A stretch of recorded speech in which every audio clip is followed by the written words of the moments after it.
वारिस पठान साहब, आपने ये पूरी चर्चा सुनी और रतन शारदा जी ने आपको लेकर भी आरोप लगाया था, जिसपे कहा गया कि आपके नेताओं ने भी कहा कि देखिए 15 मिनट देकर देख लीजिए, 10-15 करोड़ पर 100 करोड़ में भारी पड़ जाएंगे। ऐसे बहुतेरे आप लोगों पर आरोप लगे हैं जो वीडियो सामने हैं, लेकिन फिर जब बात हिंदू धर्म की आती है तो आप पर आरोप लगता है कि आप लोग कॉन्स्टिट्यूशन के भी छिप जाते हैं, लेकिन जब आप अपनी रैलियों में जाते हैं तो वहां पर मजहबी बातों को आप आगे रखते हैं, मजहब के नाम पर अपनी सियासत को बढ़ाते हैं।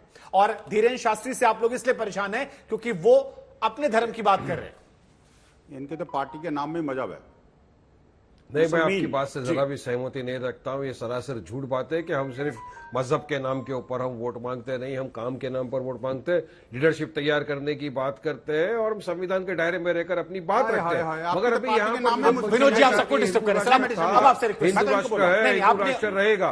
तो मैं सवाल करना चाहूंगा, क्या ये स्टेटमेंट नरेंद्र मोदी जी भी इसी को मानते हैं? क्या वो मिनिस्टर भी यही मानते हैं? तो मैं आचार्य जी की बात से सहमत हूं कि अगर नहीं तो जिसको ये कहा कि खालिस्तान होना चाहिए राज्य, उसके खिलाफ आपने देशद्रोह का चार्ज लगाया। तो विनोद बंसल जिसने कहा कि ये हिंदू राष्ट्र है, उसके खिलाफ भी चार्ज होना चाहिए। नहीं, उन्होंने और भी दंगा फसाद किया सर, केवल एक मामले को लेकर नहीं है सर। वारिस पठान साहब अजनाला थाने में अपने समर्थकों के साथ हथियार लेकर गए थे, गुरु ग्रंथ साहिब लेकर गए थे, बहुत सारी चीजें हुई उसके बैकग्राउंड में। बैठे हुए उन्होंने ये कहा कि एमआईएम, अच्छा सुनिए, राजनीतिक विश्लेषक ने कहा कि लोग ऐसी बातें करते हैं 15 मिनट ये वो। तो मैं राजनीतिक विश्लेषक को पूछना चाहूंगा कि धर्म सांसद के नाम के ऊपर जब ये बोला जाता है कि मुसलमानों का नरसंहार कर दो, बेटा कलम कागज छोड़ तलवार उठा मुसलमानों का नरसंहार कर दे, वो सही था? इनके राज्यसभा के मेंबर ऑफ पार्लियामेंट खड़े रहकर बोलते हैं कि मुसलमानों का आर्थिक बहिष्कार करो, क्या ये सही था? इनके खिलाफ तो एक्शन लिया इन्हीं का। विनोद जी देखिए, अब आपको थोड़ा सुनने की क्षमता बढ़ानी चाहिए सर। आप स्टूडियो में हैं, इसका नाजायज फायदा नहीं, आप मेरे साथ स्टूडियो में हैं, गलत बात। बाकी मेहमानों को बोलने दीजिए, ना आचार्य जी को बोलने दिया जा रहा, ना मुझे बाकी लोगों को बोलने दिया, गलत बात है। क्या हो रहा है? फिर मैं बीच में बोलूंगा, इनको बोलने नहीं दूंगा? मेरी आवाज से बाहर इनका आवाज है क्या?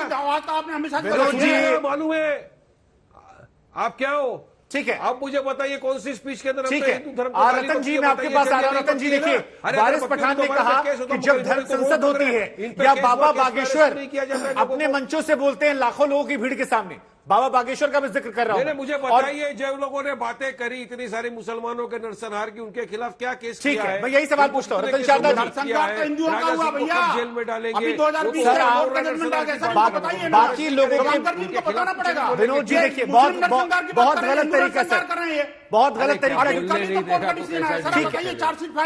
आप इसके बारे में बोलिएगा सर, आप स्टूडियो में मौजूद है, इसका मतलब ये नहीं आप गलत कर रहे हैं सर। मैं आपको कई बार टोक चुका हूं क्योंकि आपकी आवाज मुस्लिम नरसंहार ना करें। नहीं, गलत बात है। रतन शारदा जी, मैं आपके पास आ रहा हूं। वारिस पठान ने आप पर कई तरह के आरोप लगाए हैं कि हिंदू धर्म में भी कई सारी ऐसी धर्म संसद होती है जहां से कट्टर बातें निकलती हैं। हमने उत्तराखंड में देखा, कई और सारे ऐसे लोग हैं जिन पर केसेस भी बने। तो ऐसे में कैसे डिफरेंशिएट करते हैं? और ये मामला जो है, क्या बीजेपी भी इसे भुना रही है क्योंकि मध्य प्रदेश में चुनाव है और हिंदू धर्म के नाम पर वोट बैंक की पॉलिटिक्स करनी है? कितनों को अरेस्ट कर लिया आपने? चलिए बताइए केस में। रतन शारदा जी, मॉब लिंचिंग हुआ जुनैद नासिर का, 1 महीने के ऊपर हो गया। ठीक है वारिस जी, आपका सवाल पूछ लिया मैंने। नहीं किया, चलाऊंगा नहीं। ठीक है वारिस जी, आपका सवाल पूछ लिया मैंने। सवाल का जवाब दीजिए। ठीक है, जो प्रश्न मैंने एमआईएम के बारे में किया उसका एक भी उत्तर वारिस पठान ने नहीं दिया। इन्होंने वाटर बटर की बात की, इस वाटर बटर की बात इन्होंने की। सारे जवाब मैं दे रहा हूं तुम्हारे को, मगर आप सुनने को तैयार नहीं है। बीच में आपका मुर्गा बार बार बोलता जा रहा है विनोद बंसल। अब बोल लिया आपने, हो गया आपका। ना तो आपने 15 करोड़ वर्सेस 100 करोड़ का जवाब दिया, ना आपने भगवानों के अपमान का जवाब दिया, ना आपने चौराहे पे लटका देंगे कि बात क्या संविधान की बात करते हैं। दूसरी बात, इनका पखंड बताता है। जहाँ धर्म संसद जिसको बोल रहे हैं, आप तो जवाब दो ना मेरी बात का। शुरू हो गए मुसलमानों का नरसंहार कर दो, हिम्मत रखो ना, कलम कागज छोड़ दो, तलवार उठाओ, गर्दन काट दो, उसके बारे में आपकी क्या राय है? नहीं, पहले उस बात का जवाब दो आप, पहले मेरे सवाल का जवाब दो। शुभांकर जरा सुनिएगा, मेरी बात पूरी करने देंगे? ठीक है, बोलिए सर। जहां तक कोई धर्म संसद के नाम पे 8-10 लोग इकट्ठा करके बात करते हैं, क्या उनके ऊपर केस नहीं चला? क्या उनके ऊपर कानूनी कार्रवाई नहीं हुई? क्या उसको किसी ने अपनी पुस्तक का, अपने धर्म ग्रंथ का कोटेशन देके उसको सही साबित किया? नहीं किया। ये फर्क है एमआईएम जैसे धर्मांध लोगों में और हिंदू संगठनों में।